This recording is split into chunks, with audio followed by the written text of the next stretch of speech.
Hello friends, good morning, Radhe Radhe. तो कैसे हो आप लोग? उम्मीद करती हूँ आप लोग मस्त एंड स्वस्थ होंगे और अपनी पढ़ाई में लगे होंगे।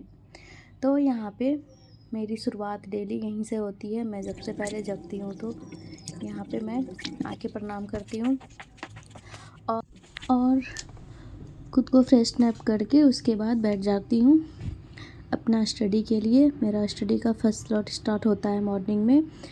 तो यहाँ पे सबसे पहले मैं कल का ये है मेरा शेड्यूल। कल का मेरा शाम तक का मैंने आपसे शेयर किया था ब्लॉग। तो मेरा एसएसटी छूटा हुआ था, तो सीडीपी छूटा हुआ था, तो मैंने सीडीपी करके सोया था रात में। तो कल का जो मेरा टारगेट था वो 100% कंप्लीट हुआ था। तो अब स्टार्ट हो जाता है मेरा डेली का रूटीन जो होता है। मुझे सबसे पहले करना होता है रिवीजन। तो ये मैं यहाँ पे आज रिवीजन कर रही हूँ पॉलिटी, हिस्ट्री और ज्योग्राफी। आज मैं एसएसटी का पार्ट रिवीजन कर रही हूँ सबसे पहले। तो एसएसटी में आपको ऐसा ऐसा क्वेश्चन दिखेगा, लगेगा ये क्या कहाँ से पूछा है, क्योंकि एनसीईआरटी का जो है एक एक लाइन वो कहीं से भी उठा के दे सकता है एनसीईआरटी में। इसलिए मैं जो नोट्स बनाई हूँ वो एनसीईआरटी बेस ही है, बट फिर भी पूरा बुक तो नहीं आपको याद रह सकता है। आप कहाँ से कौन सा लाइन उठा के दे देगा आप सोच भी नहीं सकते हो। तो यहाँ पे मैं सबसे पहले इसलिए आज एसएसटी कर रही थी और मैं अभी टेस्ट दे रही हूँ सब्जेक्ट वाइज। और सब्जेक्ट वाइज मुझे टेस्ट देना अभी बहुत ही अच्छा, मतलब बेस्ट चॉइस ये लग रहा है, क्योंकि मुझे एक तो करने में टाइम ज़्यादा नहीं लग रहा है। जैसे कि 2 सब्जेक्ट मैं लेके चल रही हूँ, सीडीपी और हिंदी करना रहता है, तो उसमें 60 क्वेश्चंस हैं। तो 60 क्वेश्चन आराम से आपका हो जाता है और आप साथ में एनालिसिस भी कर सकते हो। सबसे मेन मोटिव ये है कि मुझे टेस्ट देने में ज़्यादा टाइम नहीं लगता है यहाँ पे, क्योंकि लगातार उतना 2 से 3 घंटा बैठना आपकी बस की बात नहीं है।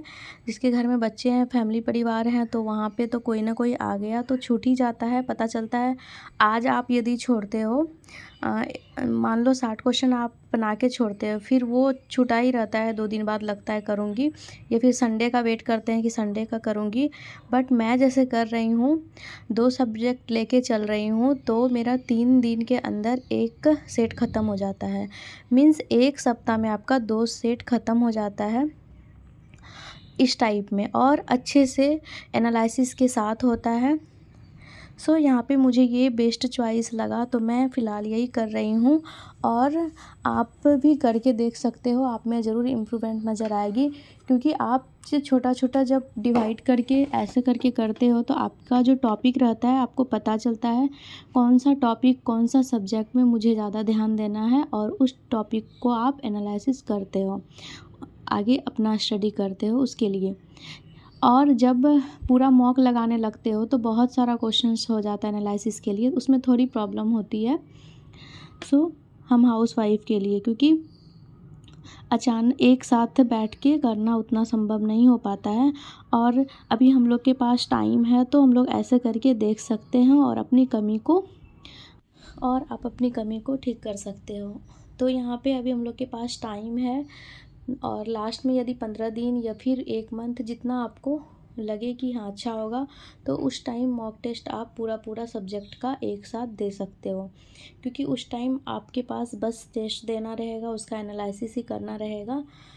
तो यहाँ पे मुझे ये चीज़ मेरे में बहुत ज़्यादा इम्प्रूवमेंट ला रही है। मुझे अच्छा लग रहा है कि चलो, वैसे मैं टेस्ट दे नहीं पाती थी, सोचती थी दूंगी संडे को, बट संडे को भी मैं आधा अधूरा ही दे पाती थी, तो नहीं हो पाता था मुझसे। तो अब मैं ऐसे स्टार्ट की हूँ करना। ये तो मुझे बहुत अच्छा लगा, आप लोग भी करके देखना। तो अभी मेरा इंग्लिश में थोड़ा पैसेज वीक चल रहा है, तो मैं आज अपना जो शेड्यूल होता है डेली का, टू डू लिस्ट जो मैं बनाती हूँ, उसमें मैं एक्स्ट्रा में पैसेज को रखी हूँ कि मैं पैसेज डेली 1 से 2 तो ज़रूर करूँगी प्रैक्टिस, ताकि देखती हूँ ठीक होता है या नहीं। तो यहाँ पे मैं इन लोग को आज जल्दी जगा दी थी, क्योंकि ये लोग डेली लेट हो जाते हैं स्कूल जाने में, ऑफिस जाने में। ठंडी में थोड़ा होता है प्रॉब्लम। तो यहाँ पे मैं 7 बजे इन लोग को जगा दी थी और भेज रही थी, जाओ थोड़ा नीचे से खेल के आओ। तो ये बैडमिंटन हाथ में लेके खड़ा था, इसका कॉर्क ही गायब था, तो ये ढूंढने में लगा था कॉर्क। तो यहाँ पे फिर चलिए आप लोग के साथ शेयर करती हूँ 12 दिसंबर का शेड्यूल। तो सबसे पहले यहाँ पे मैं करूँगी रिवीजन, जो कि मैं डेली करती हूँ। और आप रिवीजन भी करते हो तो फिर क्वेश्चन लगाओ, तभी आपको लगेगा कि हाँ रिवीजन से फ़ायदा हो रहा है या नहीं। क्वेश्चन से ही आपको पता चलता है कि आपके माइंड में कितना जा रहा है। तो यहाँ पे सबसे पहले मेरा रिवीजन होगा और सब्जेक्ट का, उसके बाद मैं करने वाली हूँ सीडीपी का और हिंदी का। आज फिर से पीवाईक्यू लगाने वाली हूँ और एनालिसिस करने वाली हूँ। और उसके बाद सीडीपी का आज क्लास भी, कल 11 दिसंबर का क्लास हो चुका है सचिन एकेडमी में। 8 बजे डेली क्लास होती है उनकी। सो यहाँ पे वो क्लास करूँगी और इंग्लिश पैसेज प्रैक्टिस मुझे करना है 1 से 2। तो आज के लिए इतना ही, मिलती हूँ फिर नेक्स्ट वीडियो में। Take care, bye.